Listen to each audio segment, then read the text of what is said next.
আজকে আমার সঙ্গে দোকানে এরকম ঘটনা ঘটিয়ে যাবে সেটা আমি কখনো ভাবতেই পারিনি। চলো তাহলে প্রথম থেকেই সব শুরু করা যাক।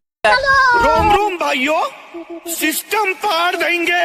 মুখ দেবার সময় বেটা বারবার আমার বেরাসটাই নিয়ে নিচ্ছিল, তাই আজকে একটা বেটাকে বেরাসেই কিনে দিলাম। তো হ্যাঁ ভালো, এদিকে আবার ভাই টোটোটা পাংচার হয়েছে। তো দাদা আর ভাই দুজন মিলে টোটোর চাকাটা পাল্টাচ্ছে। বলেন কি? কালকে রাতে এত জল হয়েছে আমাদের পুরনো ঘরের দেয়ালটাই অর্ধেকটা পড়ে গেছে। তাই মা বললো ঘরের ভিতরে যা যা আছে সব তাড়াতাড়ির মধ্যে বার করাতে, নাহলে ঘরটা যে কোনো সময় পড়ে যাবে।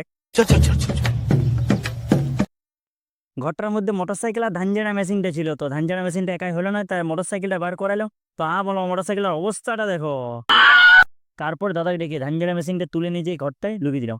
अच्छा, আর কি দোকানে এসে দেখছি জামাইবাবু এমন আতা পাঠিয়েছে পুরা বয়ে 12। তো দেখো এত সুন্দর একটা কাস্টমার এসছে আমার দোকানে। কাস্টমারটা দেখিয়ে ভিডিওটা এখানে শেষ করে দিলাম। এরকম ফুটা ভিডিও দেখার জন্য ফলো করো।